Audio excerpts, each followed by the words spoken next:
Number 10. George Chapman. Starting off with George Chapman, we're going back to the late 1800s for this piece of work right here. He began his career at first as a Polish doctor, but in 1888 he moved to London, and that's when things got a little more dicey. Once in London, Chapman sought out 4 mistresses. Not 3, not 2, not a side thing, not 4. Let's do 4 at the same time. George Chapman was a doctor, a cheater, and a killer. He poisoned all 4 of these women with arsenic. It was terrible. Chapman himself was executed for these crimes in 1903, but we're still talking about them because this guy was so bad they thought perhaps he might have been Jack the Ripper, but that's since been proven otherwise, so yeah. Imagine someone being so bad, they're like, maybe he was Jack the Ripper, maybe he was just another horrible individual, who knows? Number 9. Arnie Cheyenne Johnston. Okay, this was the famous Devil Made Me Do It case. If you've watched the new Conjuring sequel with the same title, this should all ring a familiar bell. Well, it's based of course on a true story, all that's real. Back in 1981 in Brookfield, Connecticut, Arnie was convicted of first-degree manslaughter and the victim was his landlord, Alan Bono. Now, prior to this, about 2 months prior, the Glatzel family witnessed their son David host a demon. Right? David was behaving strangely, the family was confident this was the work from the devil, so they called in the pros. They called in Ed and Lorraine Warren. Now this was a process that lasted days, and witnesses say that the demon that fled out of the body of David was the same that took over Arnie a few months later. The same demon that made him attack his landlord. Yeah, Arnie was convicted and he served 5 years out of a 10 to 20 year sentence. Yeah, he was released on good behavior. Number 8. Albert Fish. Albert is one of the oldest people on this list. He was dubbed the Brooklyn Vampire, or the Moon Maniac, or even the Boogeyman himself. It's clear that Albert was a terrible human who did terrible things. I can't really talk about some of the stuff, but yeah, given those nicknames, you can piece it together. In the early 1900s, Albert was arrested, tried, and convicted for killing, and then doing other things with these people. Horrible. But the horror was not over at that point. No, Albert began to claim that although people knew about 3, the actual number of casualties was closer to 100. And he even claimed that he had some in every state. So that's disgusting. And to make matters even worse, as if it wasn't already terrible enough, this deranged lunatic also sent a letter to the mother of one of his victims. He sent a letter detailing everything about how he lured the victim and the rest of the horrific details that occurred afterwards. Number 7. Jeffrey Dahmer. Okay, Jeffrey's one of the most well-known serial killers, with his crimes taking place, of course, from 1978 all the way to 1991. His crimes are far too brutal for this channel, but he's known for taking the lives of 17 different people. At his trial, not only did he plead not guilty, but his attorney had some interesting words for the court, some interesting things to say. His attorney stated that his bloody pattern had caused him to believe that he was the devil, which was intended to bolster his insanity plea. Odd take, but sure. Again, the devil made me do it type of bullshit. Now, his attorney said that he became enamored, overwhelmed, dare I say caught up in the character from the movie Exorcist 3. Said character being Satan because he was the personification of evil. Not only was Jeffrey found to be sane and ended up being sentenced to multiple life sentences in prison, but not too long after his sentence started, he was killed by a fellow inmate. I wonder if the devil made him do it. Number 6. Richard Iceman Kuklinski. He became one of America's most prolific killers after being hired by the famous 5 families in New York City, okay? He had around a 30-year career as a contract killer, and while he only ended up being charged and convicted for 4 killings, that's still a lot, but he had claimed that the actual number was close to 250, so yeah. When we think of what an assassin would look like, he may not be at the top of this list, which may partially be what helped him be so successful in the first place. While he killed his victims in a multitude of horrible ways, he was dubbed the Iceman due to the fact that he froze all of the bodies. This was to ensure that the coroners would be unable to determine their true time of death, right, and really figure out who was doing it. Richard ended up passing away in jail in 2006. Yeah, we know the time of death for that one. We know that one very well. The Iceman, check it out, it's on Netflix. It's a good documentary. Number 5, Ted Bundy.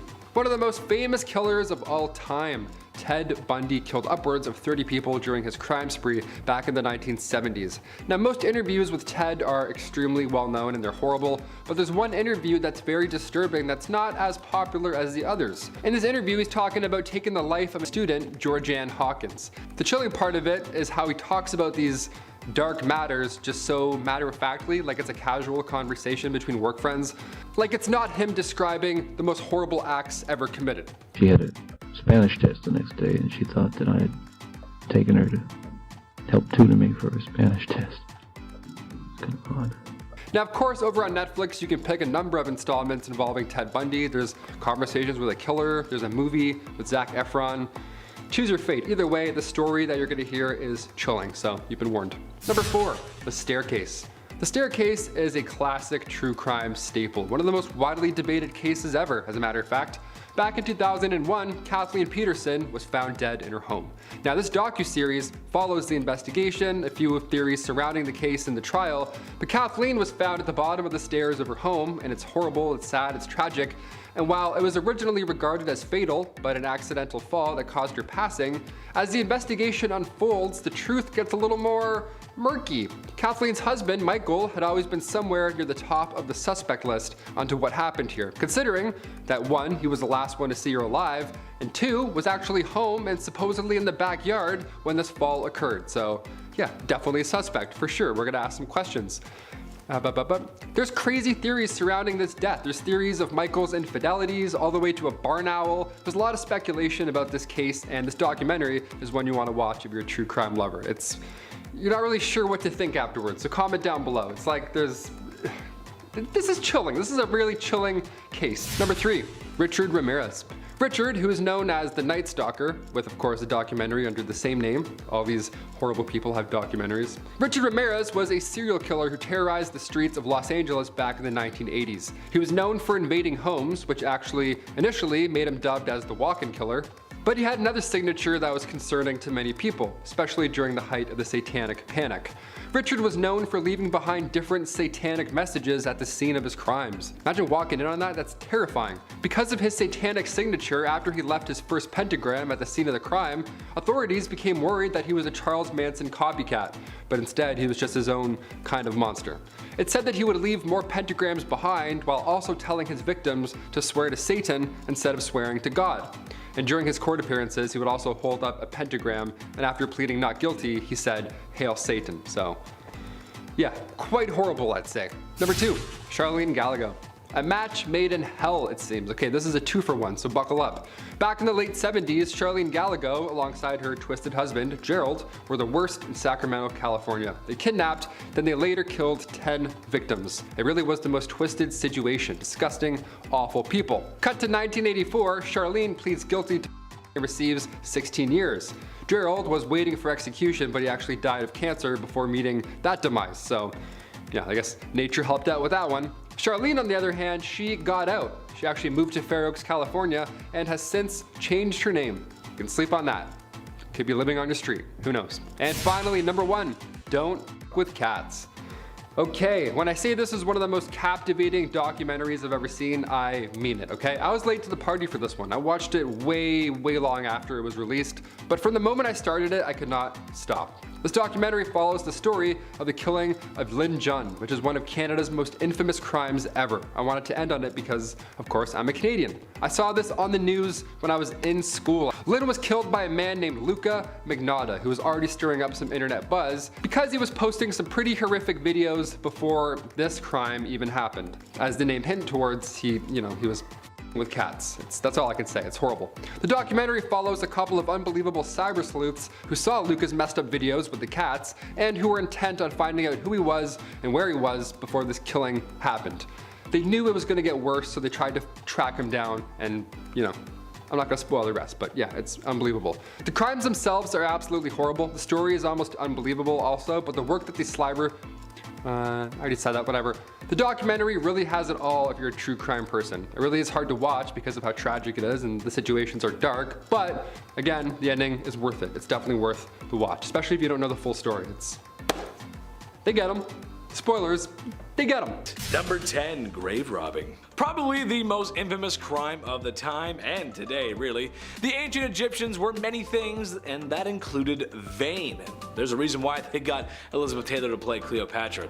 It all makes sense. The pharaohs of Egypt were buried with immeasurable amounts of treasures, gold, gems, jewels, swords, cats, dogs, just about everything but the kitchen sink. Once the tombs were sealed, the treasure was also sealed in there forever, or so they thought. That wasn't until some crafty thieves broke into the tombs and slipped away with the loot.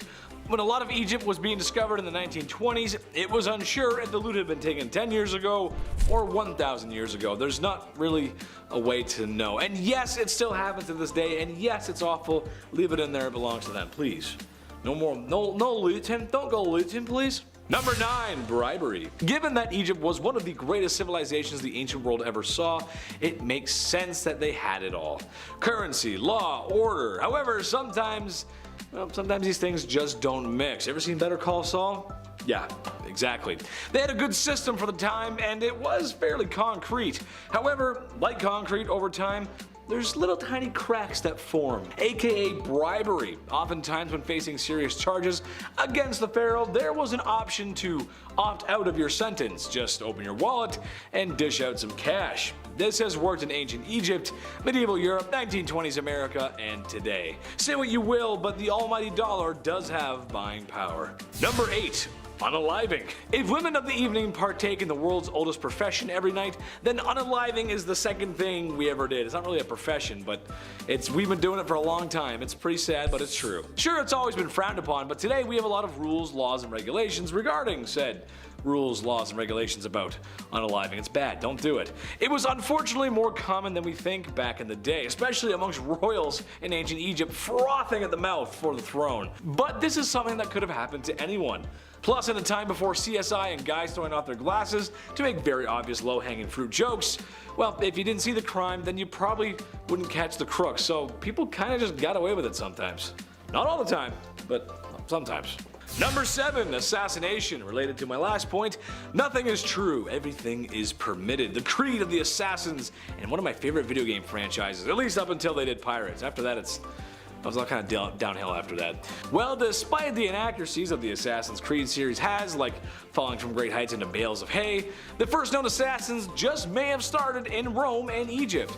More likely Egypt than spread to Rome, actually. Like a Sith, a lot of these early assassinations were for revenge, personal ambition, power lust, especially in the pursuit of success. Some were even part of larger plans.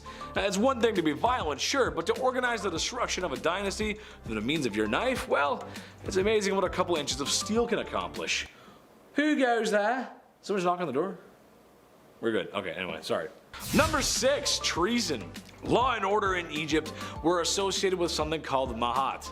I believe that's how you say it, which refers to truth and justice within society. Like I said before, great idea, great start, but more often than not, the ancient Egyptians had to fight off a lot of treason and corruption, more than they like to admit it.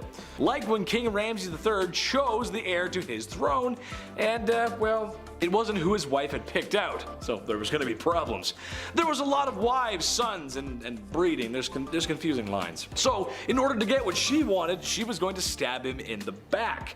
Literally. Well, her plot was unfoiled, and her and all the conspirators were immediately unalived as punishment. There wasn't even a burial service, as they were all thrown in the river afterwards. No amount of money or bribery could save them there. Number 5, thigh or leg.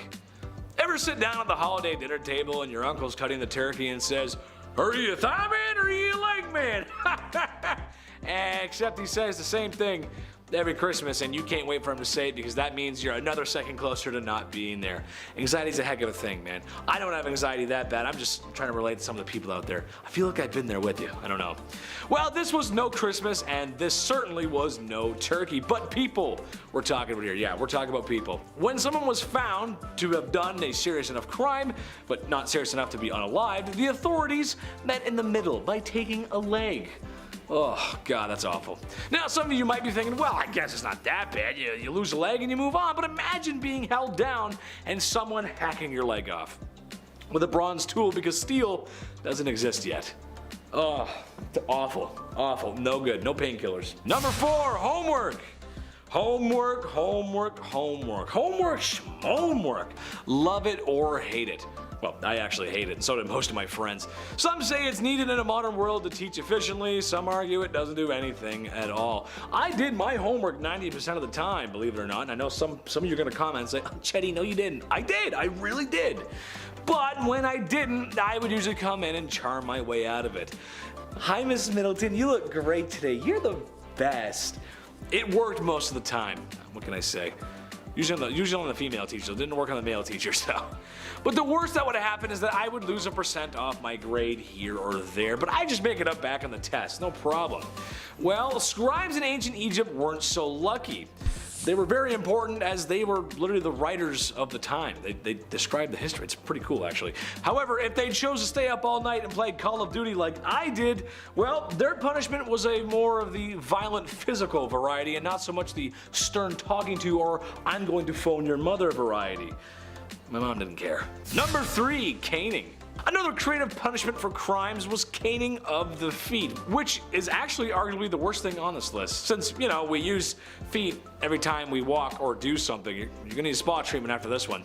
A very simple process. The person is strapped down, feet exposed. A governing official then takes as many lashes to the feet as required. Painful, humiliating, and possibly dangerous.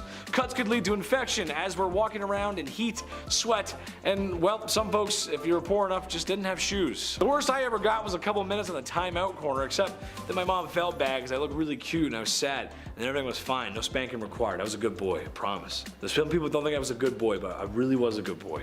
Number 2, barbecue. I feel like the moment humans discovered fire, well, that fire hurts, we wanted to throw everything in it and see what happens. Now, I jokingly call this segment barbecue, but that's because it's really horrible. Famously, a group of rebels in ancient Egypt were immolated after trying to overthrow the Pharaoh, where after the barbecue from hell had finished, the Pharaoh used these rebels as human torches. Oh wow, okay. All Fantastic Four jokes aside, it was horrible, smelly, and cruel. Don't ever do this, please. Number 1, adultery. Surprisingly, one of the most punishable crimes in ancient Egypt was being unfaithful, partly related to the lifestyle of Mahat and being truthful and just. It really makes sense. Just be a good boy. It makes a lot of sense, but some people don't follow that. The whole thing is bizarre because, well, no one really followed it. Especially the royals. I mean, they had kids with their sisters and brothers and cousins and others and all, it's messy. However, some folks did find themselves caught in this law, and when they did, they could succumb to anything on this list. For women, it was most likely the torch. For men, it was impalement and then being tossed into the river because, you know. Better keep those love notes to yourself, folks. Not worth getting burned over. It's not worth it. Just keep to yourself. Number 10. Man needs underwear to avoid breathalyzer. In Alberta, Canada, there was a man in 1985 by the name of David Zerfleur. He was pulled over by RCMP officer for weaving on a snowy road after apparently drinking one night. He then decided to run from police after being pulled over on foot. It's literally every cop's dream. They're just sitting there, please run, yes! Of course they caught him and booked him for what intended on being an impaired driving charge. Whilst in the back of the cruiser, of course, David ripped the crotch out of his underwear to eat it. Couple things here. How do you even get that down? I can't swallow a Tylenol without choking. Apparently he didn't eat it. He spat it out after a while and was just kind of chewing on it. His theory was that the cotton might absorb the alcohol content before he got to the station to do a proper test. Which, when he got there, he was acquitted of all charges and blew a legal, respectful .8. He did it. I mean, first off, dick move for driving though, that's not cool. Very dangerous and very selfish. Best part comes weeks later at his hearing. Just so happened a group of grade 11 and 12 law students watching the hearing as a class, just, you know, teenagers giggling the entire time. Of course they were teenagers. Order, order! Did you stuff your own tidy whities into your mouth? Objection, Your Honor, leading the witness. Number 9. Spider hostage. Look, I don't like spiders. This next guy on our list doesn't even respect spiders, okay? Paul Brian Smith, the man who has 3 first names. Back in 2012, Paul agreed to watch a friend's pet spider, which on paper at first I'm like, hey, gross, but I get it, that's awesome. A little bit of Home Alone vibes going on there. When the friend came to collect said furry friend, Paul held the spider ransom. Said if he didn't get $100, he'd swat the spider. He'd swat the spider. Sounds like a Spider-Man villain there. Like J. Jonah Jameson. Gonna swat the spider.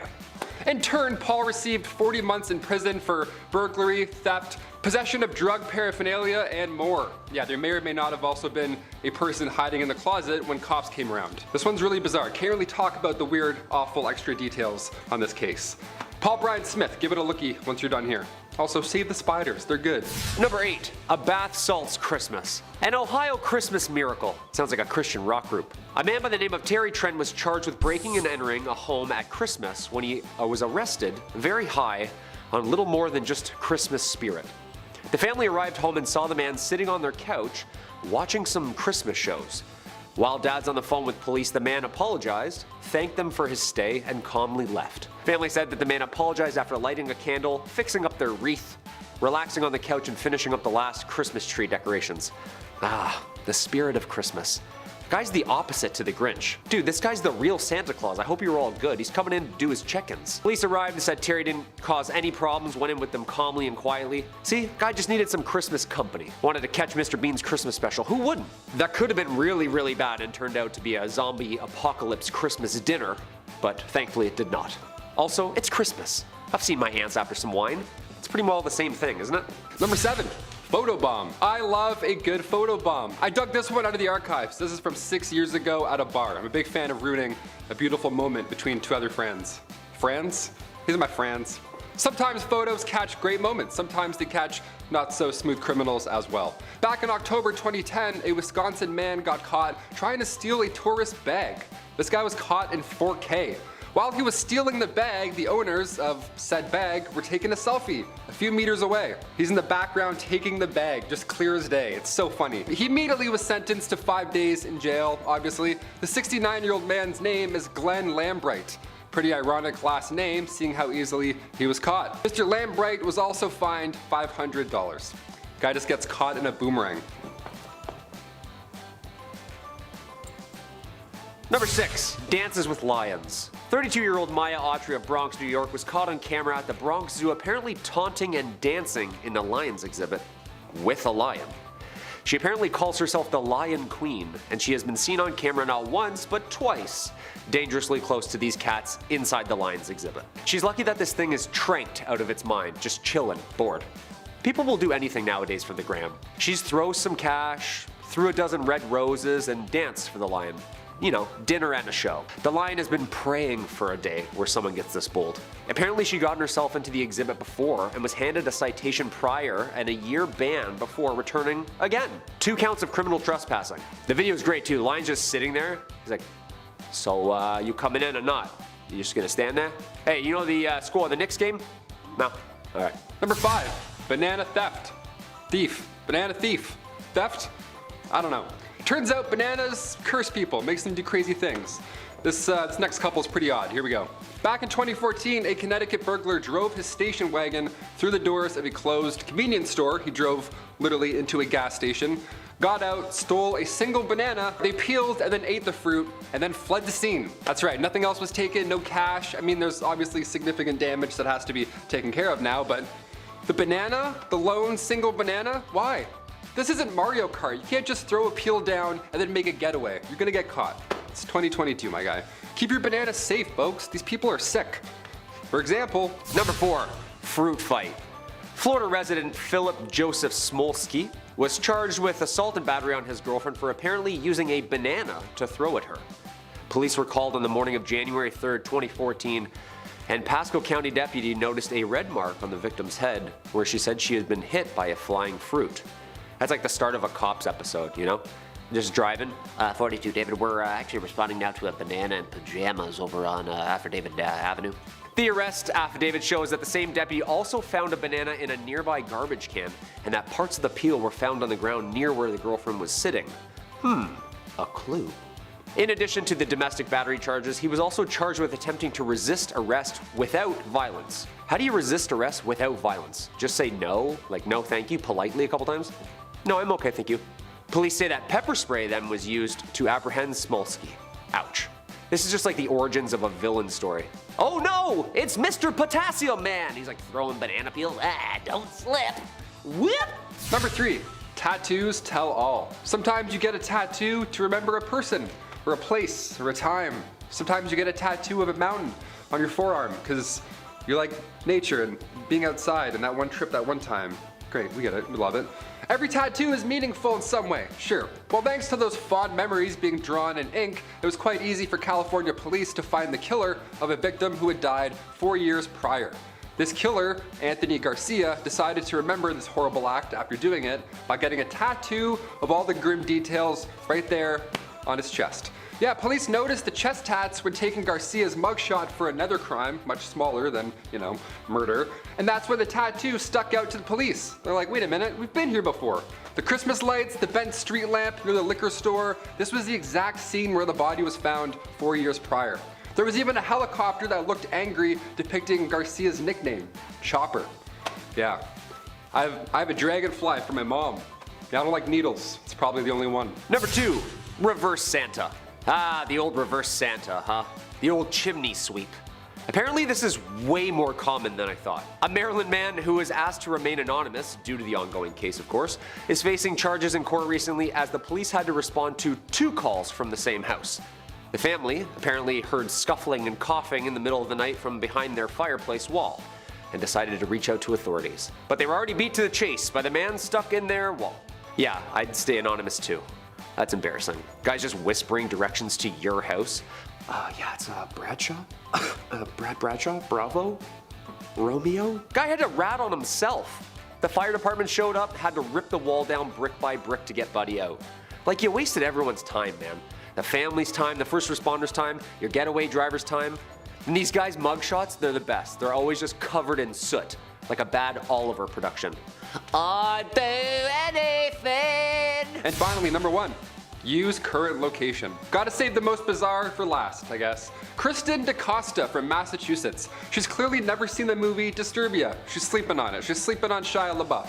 Kristen was court-ordered to wear an ankle bracelet as part of her probation, but she luckily didn't know that the bracelet could track your whereabouts. Yeah, what did she think it was doing this whole time? She's like, okay, thanks. That's random. And then just committed crimes? This is why you have to watch Disturbia. Stop sleeping on Shia. Kristen had no clue that it was tracking her while she committed 17 break-ins. Yeah, homes all over southern Massachusetts, Rhode Island, New Bedford, Fairhaven. I mean, where does she get the energy, Where does she find all that energy? So random.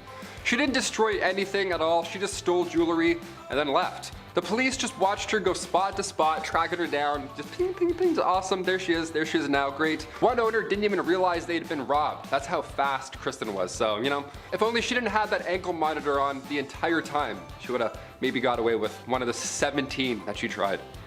I can't hop one fence, let alone 17. That's insane. I'm kind of impressed. Don't do crimes, but that's a little impressive. Number 10, Tyrants. This is where the name comes from, folks, so we kind of wouldn't have the label if it weren't for ancient Greeks. There's been a lot of tyrants in history, but this is where it all starts. A tyrant refers to an absolute leader who uses his or her power harshly and crudely, exercising total control and oppressing those who stand against the strict rulings or are a desired target of which. Ooh, very fancy definition, Chetty. I like it. Wow. The trick is seeing how history remembers you. Leaders like Pol Pot and Joseph Stalin are easily agreeable tyrants, but for example, the ancient Greek leader Alexander the Great can also be considered one. History remembers him for his great triumphs, and while that's interesting to look at because, well, he's one of history's greatest generals, he's really amazing actually. From the safety of our history class, that's fine, but his actual deeds, well, they were less than remarkable. War, looting, trading, YouTube's least favorite S word, and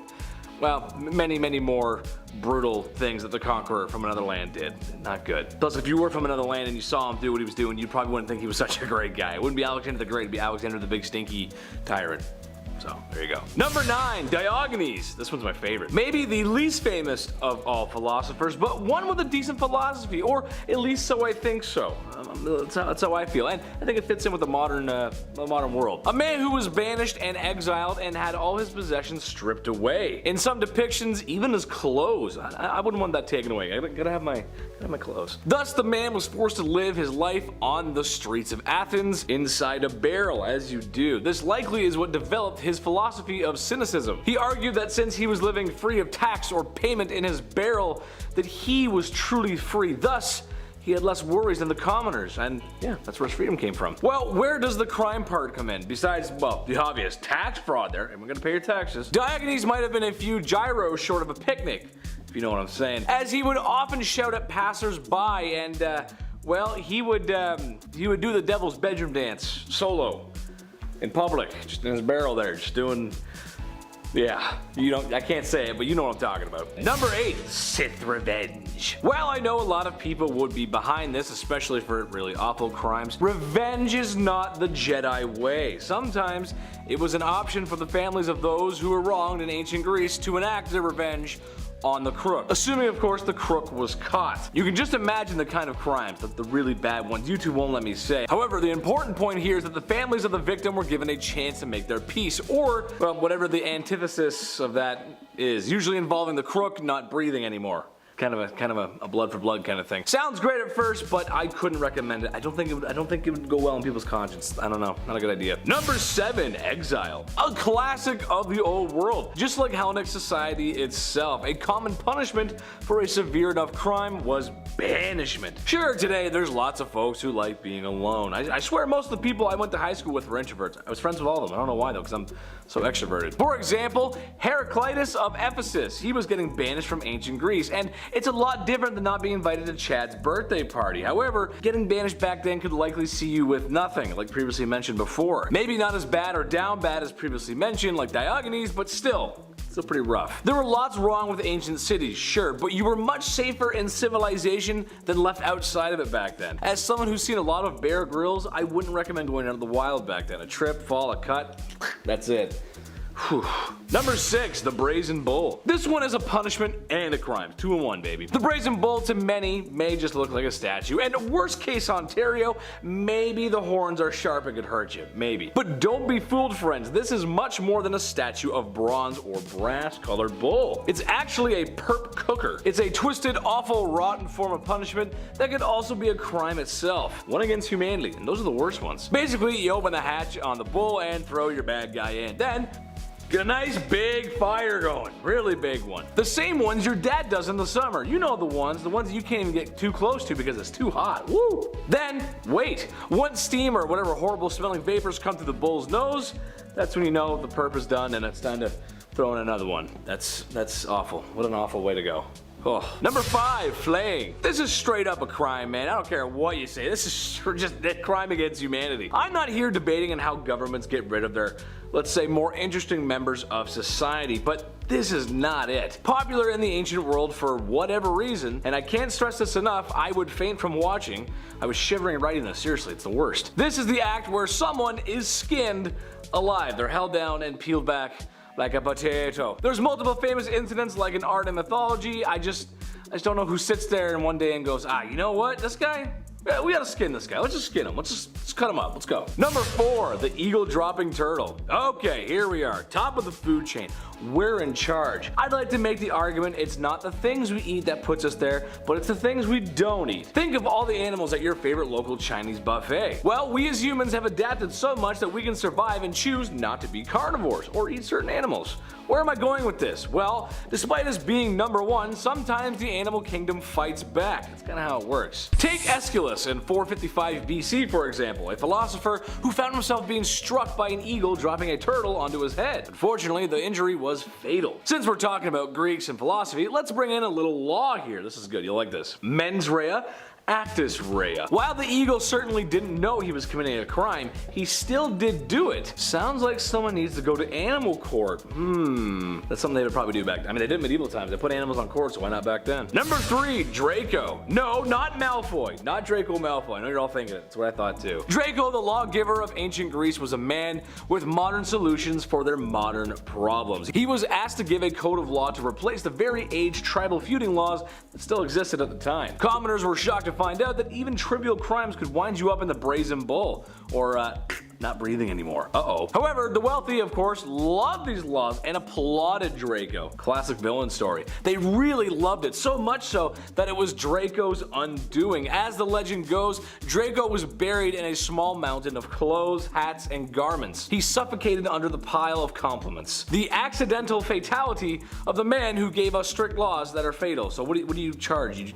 You get in trouble for undoing the guy that's supposed to undo? That's weird. I don't know. Number 2, 2. Prometheus. Oh, mighty Prometheus, what wise knowledge of fire do you bring us today? The story of Prometheus is that of a very dark and tragic one. He was the god who gave humans fire, despite Zeus's wishes not to. Well, given Zeus's temper, he wasn't too pleased when he saw people grilling up their Slovaki. Love me some Slovaki, man. Naturally, Prometheus had to pay, so Zeus did something so awful to him, well, we still talk about it today. He had Prometheus chained to a rock where every day at the same time a large bird would come down and eat his innards, just come and just nom nom on his insides. Gross. Since he was a god, he had Wolverine-like healing abilities, but he wasn't immune to pain. It would still hurt. He'd heal every day, but it would hurt really, really bad. Number 1, Sisyphus. I think this one is relatable to everyone, including myself. Unless, of course, a large bird does rip your guts out from time to time, or you've been skinned alive, then that one's more relatable. I doubt that, though. Sisyphus was the king of Corinth and had cheated his meeting with the Grim Reaper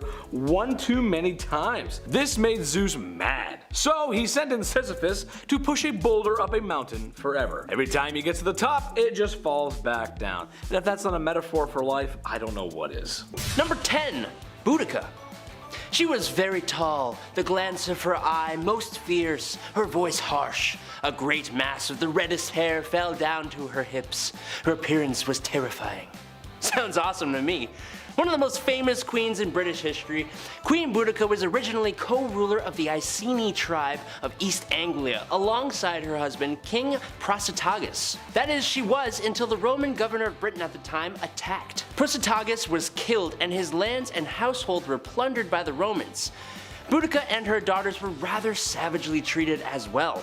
So much so that after the fact she rose up, leading other tribes of Britons who banded together and decided to take the fight back to the Romans. The Britons captured the Roman settlement of modern-day Colchester, with the imperial agent fleeing to Gaul.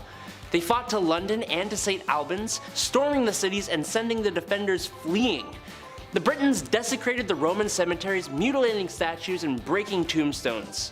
The Roman governor of Britain at the time, who had fled with his troops into the safety of the Roman military zone, challenged Boudica with an army of 10,000 regulars and auxiliaries. Win the battle or perish, that is what I, a woman, will do. You men can live on in slavery if that's what you want. It's a pretty good quote. The battle was a brutal defeat though, with Boudica taking poison to avoid becoming a prisoner. Criminal to the Romans, but I mean, a hero to pretty much everyone else. Number 9. Nefertiti. Kind of hard to call this a crime, but basically Nefertiti was the wife of the Egyptian pharaoh Amenhotep IV.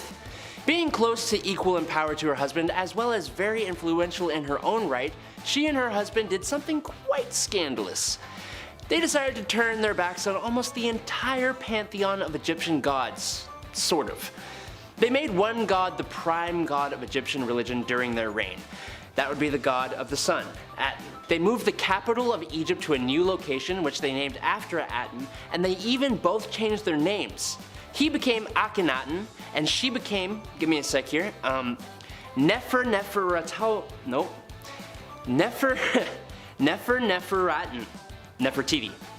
There's like a hyphen in there, I don't know. Both of those names, as you may have noticed, have the name Aten in them. Nobody liked this change and it was quickly reverted after they were no longer in power. Sure was scandalous though. Number 8. Anne Boleyn.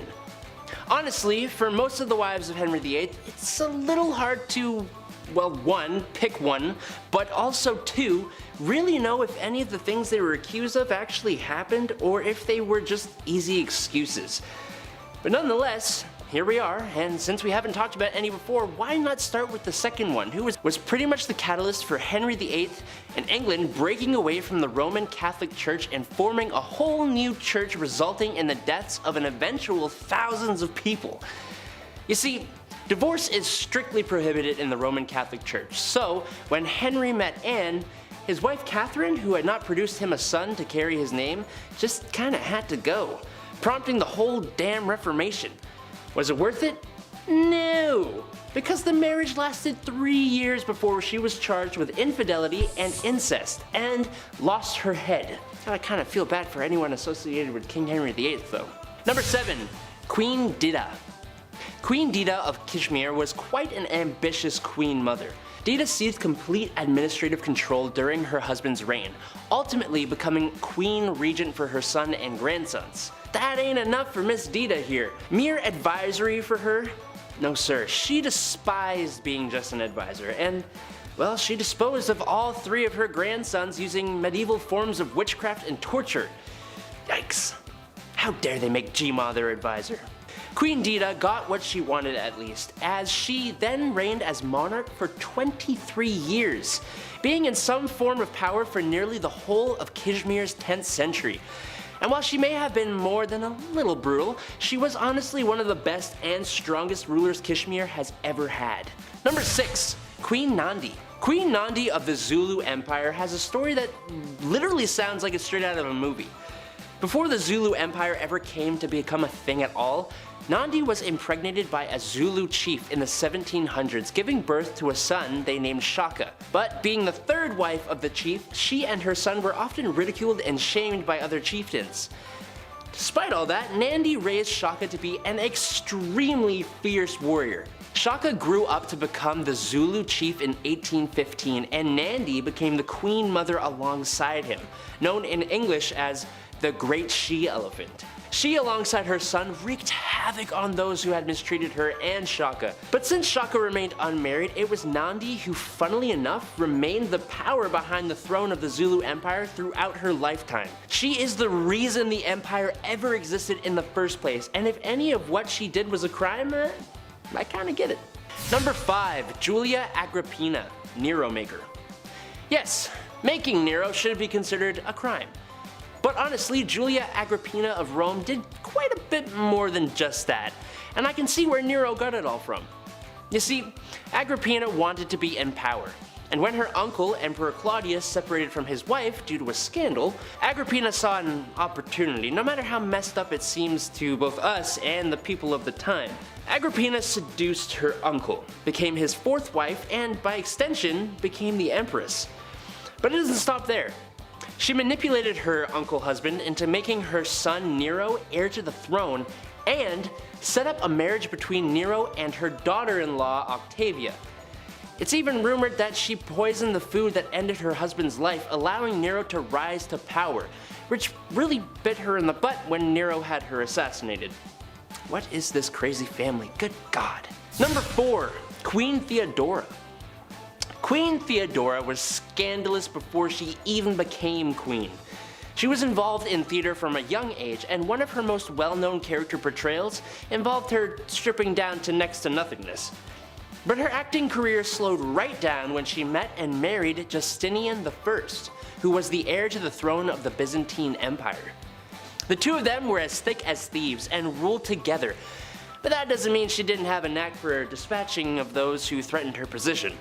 She was scandalous, but she did way more good than she did bad. She set up houses for ladies of the night, worked for women's marriage and dowry rights, and banished brothel keepers from the Byzantine Empire. She was also a huge supporter of monophysitism. I hope I said that right. She's even considered a saint in the Eastern Orthodox Church of the modern day. Killing it, Theo. That's kind of a bad joke, actually. Number 3. The Great She-Wolf of France. Queen Isabella of France started off her queen life married to Edward II of England, who preferred the company of men to his own wife. This is obviously a precarious and possibly extremely frustrating situation to find oneself in, but she kept it bottled up and even gave birth to a son, Edward III. Until it all came to a head when her husband found a new favorite. She visited France and had an affair with Lord Roger Mortimer, an exile from England. But the better twist came when Isabella, alongside Mortimer and a mercenary army, invaded England, took the throne, and she became Queen Regent for her son Edward III until he came into power. She also was probably responsible for the dispatching of her husband Edward II while he was captured. Eventually her son would come into power, and she was imprisoned for 2 years before being allowed to live a quieter life in retirement. Number 2.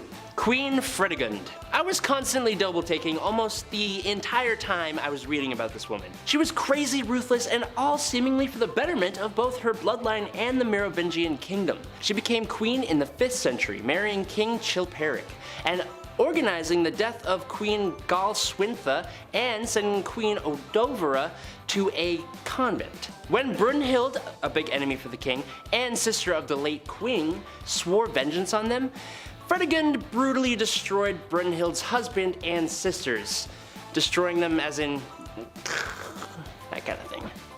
The queen also made sure that all of the other heirs to the throne stopped breathing, making it a sure thing that her bloodline would occupy the Merovingian throne. Her son, Clotaire II, was only a baby when the king met his end in 587, so, of course, this ambitious queen rose up to power, fighting battles, quelling rebellions, and ensuring the smooth running of the Merovingian kingdom in her role as queen regent. She met her end in 597, 10 years after her husband, but Clotaire II continued in his mom's footsteps, having Brunhild and all her descendants removed from existence, resulting in 20 years of peace. So it's good. Number 1. Cleopatra. A list of scandalous queens would not be complete without one of the most well-known and famous rulers in history. Cleopatra VII Philopator was the last pharaoh Egypt ever had, reigning from 51 to 30 BC. Her life was full of scandal. When she first came into power, she was co-ruler with her husband and brother, Ptolemy XIII. But that didn't last very long, as the two did not see eye to eye, and it started a huge civil war in the country. At the same time, a conflict from Rome made its way to Egypt as well, resulting in Julius Caesar allegedly being seduced by Cleopatra and helping her end her brother's life. And again, being co-ruler with another of her brothers, also named Ptolemy, and ending the life of one of her sisters. She was also having an affair with Caesar and even produced a son with him, who became co-ruler with her after Caesar's death and after her other brother was seemingly assassinated. I'm so glad I was not a part of these families. Just death and betrayal everywhere. She then went on to seduce second Roman triumvirate member Mark Antony and sided with him when Octavian and Mark Antony engaged in the final war of the Roman Republic, which Antony lost, fighting with and alongside him until she poisoned herself to avoid being paraded through Rome and executed by the victorious Octavian. Number 10. The Young Tsar. Being the leader of a nation is hard. I play a lot of city builders, trust me, I know. Being the leader of a nation whose people have been brutally oppressed by your family's dynasty for 300 years and in general living in very poor conditions, especially compared to the rest of the world, that's hard too. Even harder. Nicholas II inherited the throne from his father, which sounds great, but in reality was a lot of pressure to do so. As it turns out, Russia was in need of drastic change, and they would get it from the people and a bald man with very pointy facial hair. A communist revolution saw the Empire of Russia fall. 300 years of Romanov rule end overnight, as the Tsar was forced to abdicate his throne. So what's his crime?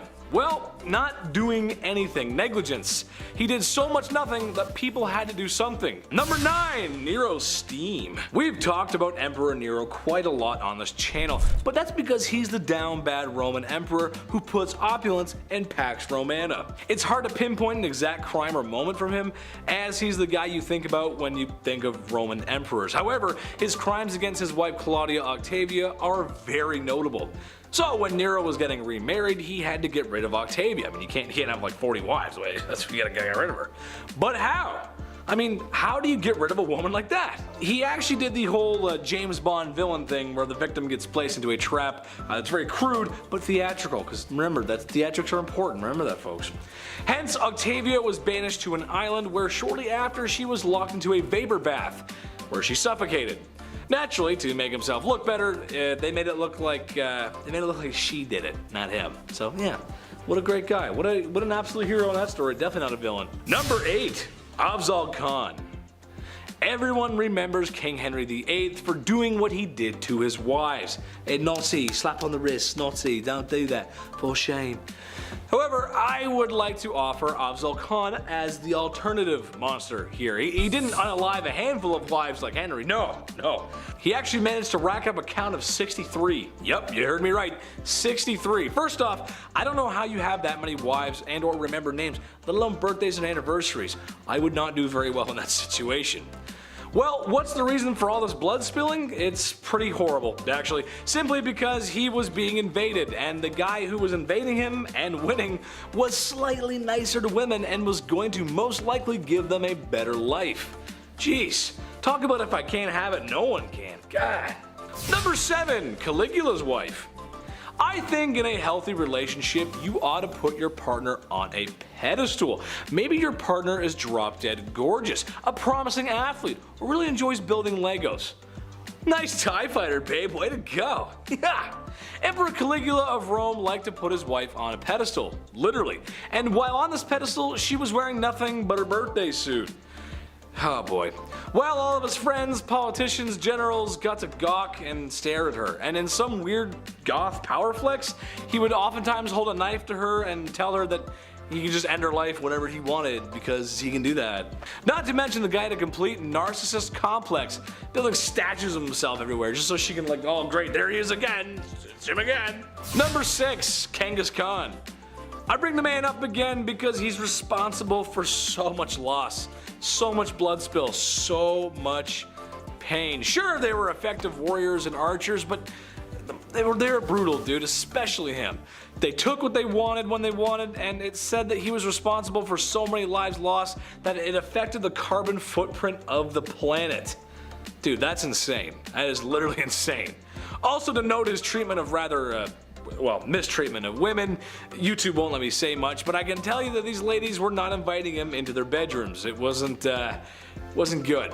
As it stands today, because of his bedroom misconduct, his DNA still lives on. 5% of men worldwide share his DNA. Number 5, Pedro of Castile. Pedro of Castile was doing as the European monarchs do. Sometimes you gotta marry for alliances. Sure, it makes sense. Your kingdom is much less likely to get steamrolled by a larger kingdom if you have an alliance with fellow kingdoms, or the bigger kingdom itself, actually. Pedro of Castile married the young Blanche of Bourbon of France, and so Spain could just be a wee bit more snug, in case the English come over. You gotta be careful. But Pedro just wasn't having it. What he was having instead was a mistress named Maria. So instead of enduring a loveless marriage, he had poor Blanche locked away in a tower, just like Sleeping Beauty.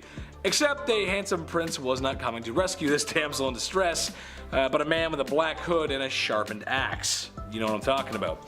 As Pedro had her unalived. I was gonna make a joke about Rapunzel and let down some hair so she could make an escape, but I mean that's just awful, really. Imagine being locked up in a tower for so long. Sure, I love the indoors, but you gotta let me out at some point, Chief.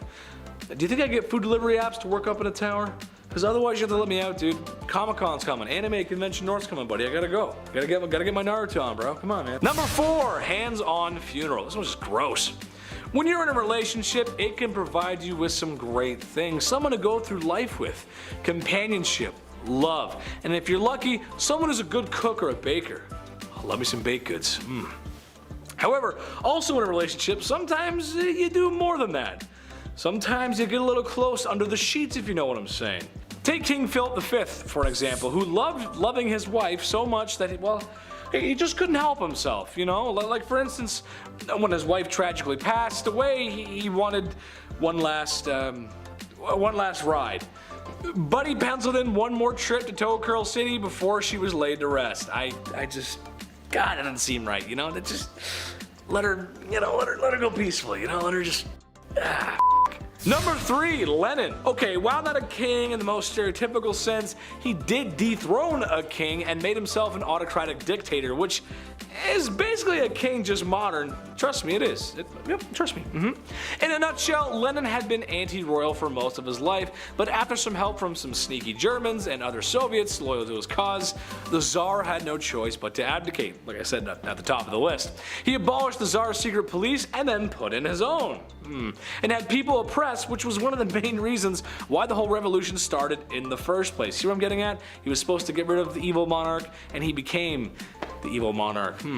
Well, see, then a civil war broke out, and then he was worried that the exiled Tsar might escape and try to retake the throne, and, well, he had some goons take care of him, and, Well, the family too. You can never be too sure. You gotta take care of everything. You gotta get rid of everybody. You just can't be too sure. Number 2, Pope John the 12th. For those who aren't very religious like myself, the Pope is the big one. He's next to God, and for a minute there, he was the most powerful man on earth. Seriously, I mean, this guy could crown kings. He's the king of the Vatican and the king of kings in the Holy Scripture. It's kind of serious. And today he's got a really cool car for parades. The Popemobile's pretty sick, not gonna lie. However, Pope John the 12th was anything but a sweet old man who delivers the holy messages from God. This Pope was doing a lot of anti-Pope behavior, if you will. Now, I for one wouldn't care if the man had a girlfriend or a glass of wine. Heck, some rules need to be changed, but this Pope was most known for his lavish, how you say, adult-themed parties, and was known for getting hangovers. It got so bad at one point, it started a war. Number 1, not so slick shady. Marshall Mathers, Eminem, the king of rap, and named king of hip hop by Rolling Stones magazine. Hence he's the king, I gotcha. Despite what you think of the man's lyrics, especially vulgarity, he's an excellent wordsmith and could write rhymes that would leave you tongue twisted. However, I don't think it would come to anyone's surprise that the man's got a few charges under his belt, especially the way he talks about Kim. There's a couple bad things said about her, I don't know. Back in 2001, arguably the peak of his career, Eminem assaulted somebody in a nightclub after getting fresh with his wife. He got 2 years probation. Maybe he is saying the things he's saying in those songs. Maybe he's telling the truth. I don't know. Number 10, punishment first. Innocent until proven guilty in a court of law, right? That's how it goes. How do you know I drank the milk? There's no milk on my face. How do you know? There'd probably be milk on my face. Not so much in ancient Egypt. While there is some evidence of jails existing, it is clear that they much preferred an immediate and swift justice. By that, I mean flogging, mutilation, removing limbs, that sort of thing. A lot of these punishments were overseen by a vizier. In today's terms, it's sort of like a governor or official who had the power to oversee things like punishment through. Or at least held the most power besides the Pharaoh, which, hey, that's a lot of power. While it may be an effective system for keeping prisons empty, no one should lose fingers for sliding a couple double bubbles in their pocket. That's just my opinion. Number 9, prisoners. While the promise of losing a limb, the second you're caught taking a cookie from the cookie jar, boy, I've been there, is a great deterrent, prison can also work sometimes. It should be noted that Egypt developed a system of law and order 4,000 years ago, which is, well, a long time ago and very impressive. For anyone taking the bar exam, that should be your answer under why take on law. Because the Egyptians did it first, why not? They did it, it's probably cool. So it makes sense that they did have some prisons. There's depictions of prisoners in drawings and figurines, surprisingly, oftentimes having their arms bound to their back like a good episode of Cops. And a leash around their neck with ropes and, well, it just looks a little strange and weird. Given that most criminals were done on the spot, it's not hard to imagine that the Egyptians were cruel to their prisoners, and they were. It was not good. They should be cancelled. That's who should be cancelled, them. Number 8, court. Believe it or not, they also had some sort of makeshift court as well. Who would have thought? No hammer and gavel, and certainly no Saul Goodman or Judge Judy, but hey, without those, I'd argue what the heck's the point of the American justice system in the first place, right? Ah, boy. But they were simple processes, to say the least. During the Middle Kingdom period, judges were appointed to decide on verdicts before, well, it was usually priests, so I prefer a judge doing that, honestly. Except in this court, no one is legally represented by anyone. Yeah, that's right. There's no lawyers, but there was a jury and there were witnesses. Unfortunately, they were often beaten until, well, they said the truth, or the desired truth. Number 7, police. Bad boys, bad boys. What are you gonna do? Yes, that's right. Ancient Egypt may have had the first police force in history. Who would have thought? I actually didn't know that. I mean, sure, the vizier is great and all, but he can't possibly go around arresting everyone. He'd be at it all day. You can't do that. So it's only natural that you hire a bunch of dudes to do it for you. Can't get them all, but you can get some of them. While they did provide some limited support to communities and crime in towns, most of their arrests were made against those who were a little too greedy and thought grave robbing, well, the many sacred tombs around would make for an easy payday. It didn't. Number 6, bloodhounds and baboons. That's a weird title. This one is so weird, but okay, here we go. We've all seen the movies where there's a crook, a perp, or someone who's trying to outrun the law. Andy Dufresne was right. You gotta crawl through a lot if you want your freedom. I remember Andy Dufresne. Anyway, well, in these scenes there was a good chance that law enforcement has dogs with them. Oh yeah, see, I'm getting somewhere with this. There's also a good chance that those dogs were bloodhounds. Cute dogs actually, but the reason they bring them along is because they have a great nose. They can sniff a scent and follow it for miles, oftentimes leading to the crook. Smart dogs. What if I told you though that this sort of thing existed in ancient Egypt, except that wasn't dogs, it was baboons. Yeah, who would have thought? Yes, that's right, there's depictions of police with baboons assisting in the work with crooks and or criminals. It's all jokes until Diddy Kong shows up to arrest you. Now it's DK time, baby. Uh-oh. Number 5, get to work. Also, speaking of movies, you know that classic scene where the prisoners are out on work duty, everyone's in their like orange jumpsuits, they're cleaning up all the garbage? Okay, that, but ancient. A lot of criminals, thieves, and no good rotten folks were used for hard manual labor. Pretty classic. And you guessed it, building the pyramids. While the pyramids are often misconceived of being built by YouTube's least favorite S word, it was most likely built by a combination of people, mostly crafted skillsmen and builders, followed by crooks and those wishing to get out of the hot sun.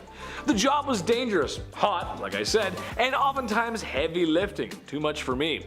While normal workers were granted 2 days off a year because it is backbreaking work, the criminals were tasked with quarrying stone with no days off. No machines, no iron tools, I mean it's all, oh man, that must be awful. Just the horror. Just the worst. Number 4, tarnished reputation. This one actually makes a lot of sense, really. Depending on how heinous the crime is, you wouldn't want this for stealing some bubblegum. So if you found yourself in hot trouble or the principal's office, which I was never in for being a bad boy, I was good every single time, I promise. No one believes me still, but I was. The vizier or government would keep track of who's been sneaking into tombs like Laura Croft. Hence, they could use this information to tarnish your reputation. It was also used against false witnesses and those wishing to gain something from a legal situation. Those that wish to bear false witness would immediately have something amputated because that's the law around here, partner. Number 3, Fair Pharaoh. The Great Pharaoh Bucharest is an interesting subject to say the least. First off, I had to say his name a couple times before I really understood what was going on there. I blame dyslexia, but that's just how it goes, baby. But secondly, he's the guy that takes power and goes, whoa, guys, maybe not so harsh. And I use this term lightly, but he improved human rights. Specifically improvements for prisoners who owe debt. Sounds like someone might have owed someone a few bucks himself. Interestingly enough, his laws were influenced by Greek laws, who then influenced more Greek laws, who those Greek laws influenced Roman laws, who then influenced our modern law. There's a big chain of events there. Trust me, it all matches up. Number 2, your nose knows. Knows to stay out of trouble. I saved this one for the bottom of the list because, well, it's just so awful and weird. In a town called Rhinocolora, not too far from Cairo, but 200 miles, was a town full of people with no noses. What? I know. This wasn't a Red Skull Comic Con convention, but a penal colony of sorts, maybe the first. These people were or had been accused of thievery, and for this they had their noses removed to show anyone who visited what kind of people they really were. In a world of infection and disease, I cannot recommend this. It's not a good idea. You probably wouldn't make it after they removed it. The name Rhinocolora, which literally translates to Clip Nose, the town of Clip Nose. That's not good. Number 1, in God's hands. Remember before I mentioned the priests used to handle verdicts? Well, it's crazier than you might think actually. While the Pharaoh was top dog in ancient Egypt, and I mean he was top dog, you don't get past the Pharaoh. The gods controlled everything and the Egyptians worshipped their gods. Crops, weather, justice, I mean they did everything. So oftentimes the priest's verdicts would come down from the gods themselves. If that wasn't enough, the god Mahis was responsible for those criminals in the afterlife, where they would also receive comeuppance. Uh-oh, you're not safe anywhere. A sort of jail in the sky, if you will. Alcatraz has nothing on that. You're bad here, you're bad in the sky, you're bad everywhere, bad in the afterlife. So that's why, folks, you behave yourselves. Keep your nose, behave yourself. Number 10. See you later, alligator. A Florida man was arrested and charged with assault with a deadly weapon after allegedly throwing a 4-foot alligator through a fast food chain's drive-thru window. Joshua James threw a live alligator that he had stolen through a Palm Beach Wendy's. Let me guess, Josh, the froster machine was down, huh? Yeah, I've heard it too. He was also charged with illegally possessing an alligator. Do you have a license for this thing? Yeah? Do you mind if I... Jesus! Okay. James then drove his pickup truck to the window at about 1:20 a.m. and after being handed his drink, he tossed the alligator inside and sped off. In James's court appearance, he was banned from all Wendy's restaurants and to avoid possessing animals aside from his own dog and to undergo a mental health test. Yeah, I'd say that's a pretty healthy punishment. You know how many Wendy's this guy's got to drive past every day? Just the smell of the fries alone? That's a life sentence right there. Number 9. Penguin heist. Okay, back in 2012, the world did not end, thankfully. Kyle covered that in our last video. If you missed it, go check it out. But in 2012, 2 Welsh tourists got themselves a court date. Yeah, they had this bright idea. Here we go. They had a few cold ones and thought it was a bright idea to steal a penguin from SeaWorld, Australia. Look, I'm not a fan of SeaWorld as well. They suck, but don't steal a penguin. Just watch Happy Feet 1 or 2 and call it a day. That's it. Just look, but don't touch. Penguin that almost got stolen, his name was Dirk. Yeah, you never guessed that one, did you? The guilty are Reese Owen Jones, 21, and Carrie Mules, 20. They were both fined $1,000 and Dirk was safely returned with no harm being done. No harm, no Dirk done foul. Here we go. We grew up watching Free Willy, but Free Dirk? That sounds like a movement. That's wild. I'm on board. Let's do it. Number 8.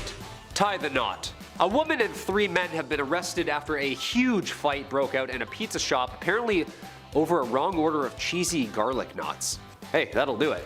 If you haven't been in a physical altercation over garlic knots, you're not eating garlic knots right. A woman apparently went crazy in a rage when a Palm Coast pizzeria put cheese on her garlic knots. Hey look, I hate cheese too, I get it. I'll say it. Her friends then joined in on the mayhem, destroying the pizzeria. Flying tubs of Parmesan cheese, fax machines thrown, cash registers ripped out of the wall. These people were pissed. Witnesses who had their dinners spoiled by the fight saw this and knew the people apparently, and were all charged with burglary and criminal mischief. I mean, I understand. That's all I'm saying. I understand. I get hangry. There's been some chairs thrown. Taylor knows. Oh yeah, cereal buddy, Fruit Loops? All I'm saying is I'm the Cinnamon Toast Kid, Kyle's the Fruit Loops. That's it. You go on this side of the table, I go on that. Also Red Milk. Number 7, Donald Pugh. Where to start here? Okay, I included a random assortment of awful people on this list. This story I had to share. Donald Pugh, here we go. He was suspected of arson and vandalism. So police in Ohio put out a photo of his face. They asked locals to step in and get this man caught. Get this criminal off the streets. This was back in 2016. The photo that was issued to the public was this one here. But Donald wasn't a fan, right? So he sent the police a better photo of himself for them to use. Yeah, he sent them this one. Look, Donald, the photo admittedly is much better. Okay, facial hair, you're all cleaned up, the shades are solid. That's a great addition. Really adds the criminal to your eyes. Plus, you know, gotta protect your eyesight whilst you commit arson. Gotta watch for those flames. Smart moves. Awesome. The police department got the pic, just a selfie, along with one message. The message said, "Here's a better photo. That one is terrible." Nice. Keeping it nice and short so we don't have to open the message. I like that. Surprisingly, Donald was immediately caught, and Ohio police even reached out and said, "Thanks to the power of social media and tips called into authorities, we have learned that Donald Chip Pugh has been arrested in Florida." Of course it's Florida. It's always Florida. What's up with that? Number 6. Candyman. 2 Brooklyn men were awarded $33,000 in court over a humiliating arrest made by police officers in Coney Island in 2014. The men were arrested due to the illegal possession and distribution of although it was nothing more than a bag of hard candy Jolly Ranchers. The officers arrested the men outside of the candy store, strip searched them, and the candy was taken in as evidence. Ha! Could have fooled me with the candy store right there. The undercover cop said, I quote, "He thought it was the stuff from Breaking Bad." Like, how is this dude a cop? Yeah, you seen Breaking Bad? Yeah, just go do that. Okay, cool. Like, who hired this man? The men then sued the police department. Yeah, no sh**. It's candy. I'm in a candy store. The men were held then for 3 days. Imagine, 3 days being locked up with murderers and you're in on tooth decay. Also, how long does it take to see if it's candy or not? Just pop it in your mouth in the cruiser. Ah, it's raspberry. They're good. Let them off. Number 5, Mr. Smith. Back in 2014, this criminal was caught rather quickly, as most of these are. A bank robber, for one, arrived with a terrible disguise. The guy had sunglasses and socks over his shoes. Yeah, he looked like a stupid mascot with those big sock shoes, you know what I mean? He looked like the M&M. The big, you got it. The cashier didn't give him any money, so the failed robber left empty-handed, thankfully. Thing is, the robber had been to the bank 30 minutes earlier, and he gave the teller his full name and address. Yeah, Dean Smith. He was 27 at the time he got busted in a Welsh village, and he was sentenced to 2.5 years behind bars. Number 4.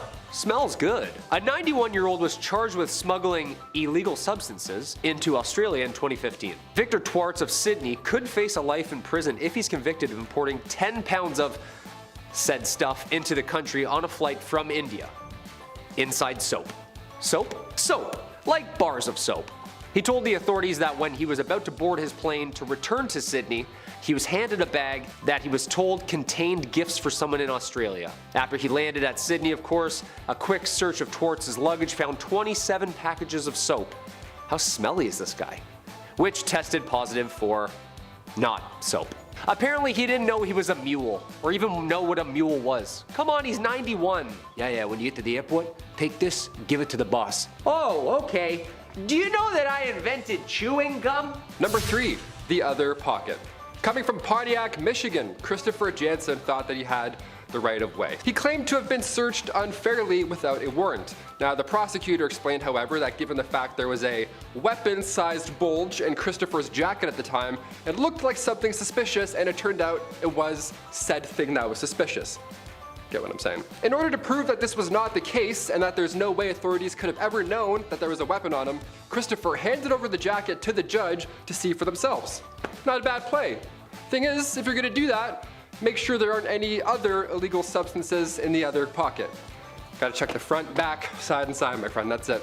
The judge found it, and the rest is history, obviously. Yeah, I wanted to throw in a more lighter one before we get to our last two, because now it gets a little crazy. Number 2.